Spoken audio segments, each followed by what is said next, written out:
How's it going, guys? I got your TCGO a little bit earlier this morning since I actually have a shift later tonight, and I was allowed to sleep in a little bit. Attempted to, didn't really work out, but I got a deck using Skittles. I don't understand how I even have the advantage. It kind of surprises me whenever I do, just because it's full of like low HP Pokemon stuff that if a Kyurem were to face off against, it like the majority of my bench would die within two Glaciates, that kind of thing.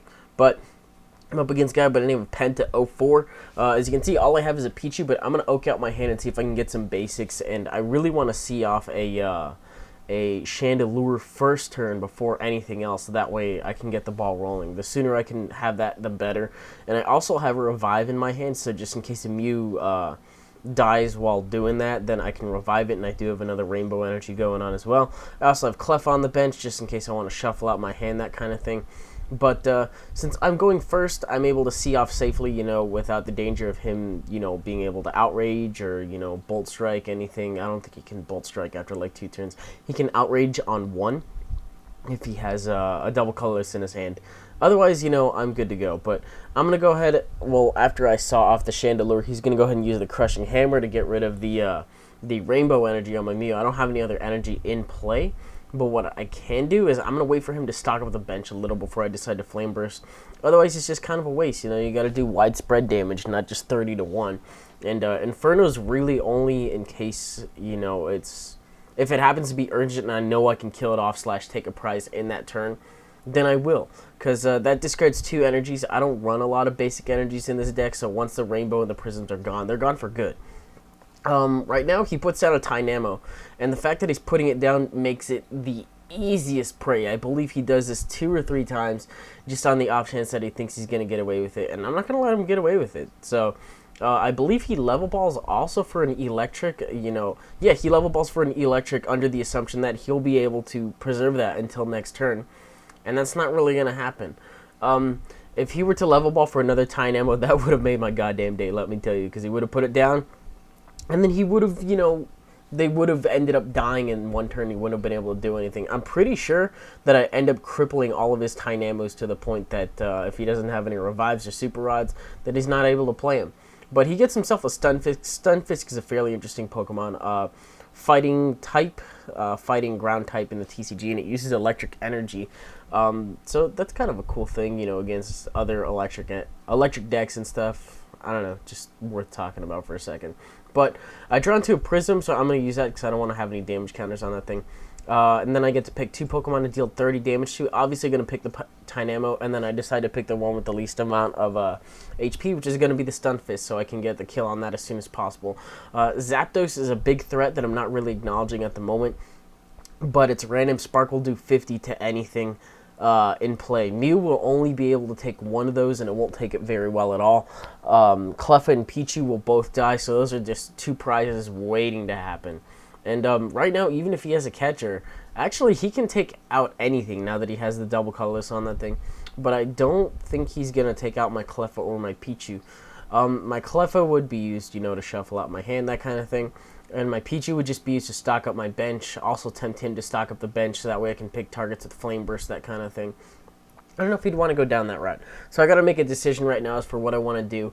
But I do see that I have a Revive in my hand, so I think I end up going into Cleffa, just reviving Mew, and then putting a Rainbow Energy and an Eviolite on that. And as you can see, I run multiple Eviolites in this deck just for Mew. This was before it was working, so I only put 1 down. If I get another Mew in play soon, I'm pretty sure I don't put an Eviolite down on that. I also draw into a Kyurem, which is kind of cool. Draw into Water Energy, draw into a Silin, however you want to pronounce them. But I also get a Mew, and I get a Level Ball as well, so I can get all 3 of my Mews in play. I believe with the first Level Ball from earlier, we saw that I only have 3, so 1 is prized. A little unfortunate, I think I can live with it, though, since I already used a Revive, and I can Junk Arm whatever the fuck I need to get it back. But as long as I keep the Flame Bursting constant, and as you can see, after 1 Flame Burst, Zekrom will die to an Inferno. The question is whether or not I can get something to get the Inferno set up fairly quickly.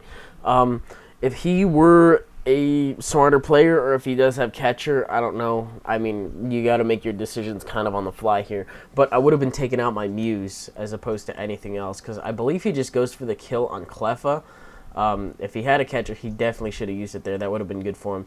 Because all that means is I get to bring in this Mew, or another Mew next turn. I believe the smarter thing was to... I'm probably going to put down that second Mew, put an energy on it, and then just take out that Tynamo. I don't remember what I do.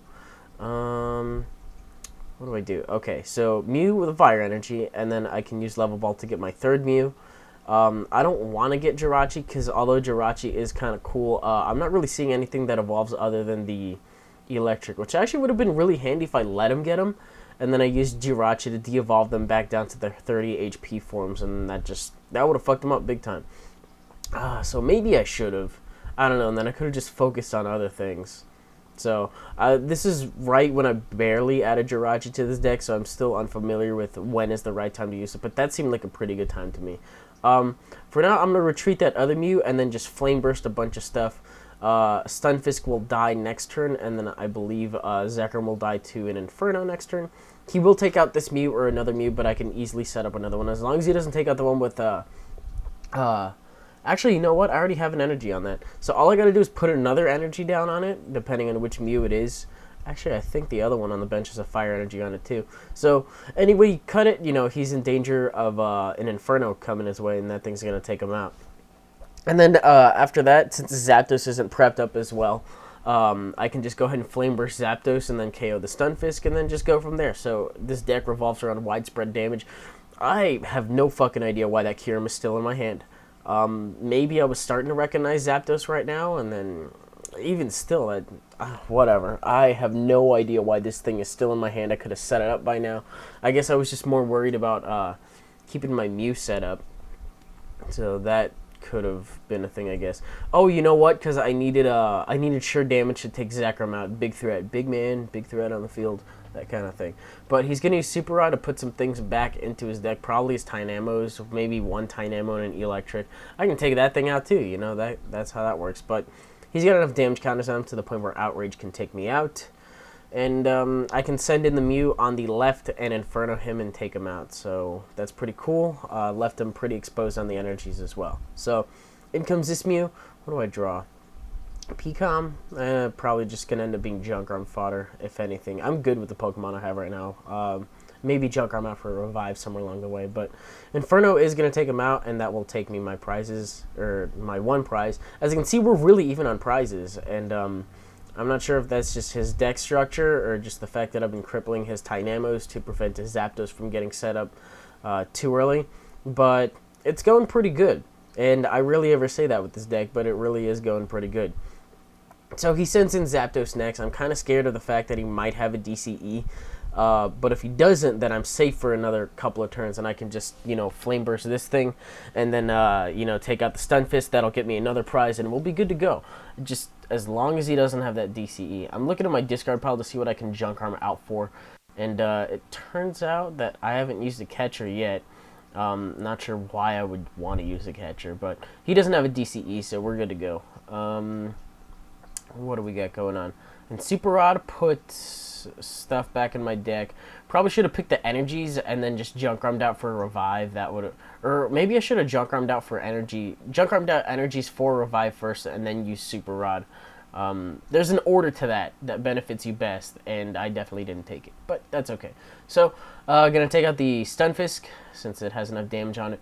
Blitzel will die next turn if he doesn't evolve it.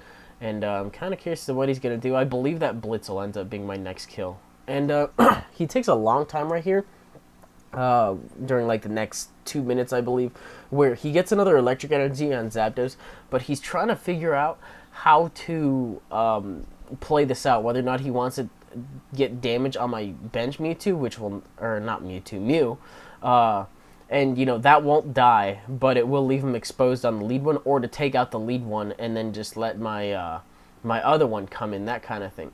I would have taken out the front one with energy already on it, because that will set me back a turn.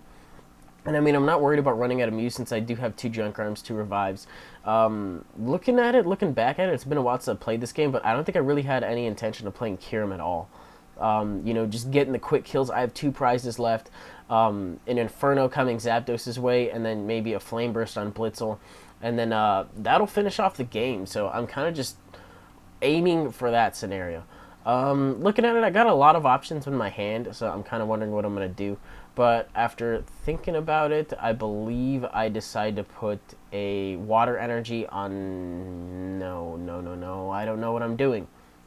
Okay, Prism goes on that guy, and then I am just going to go ahead and Flame Burst and then take off the Blitzel like I intended, and the score is 3-1.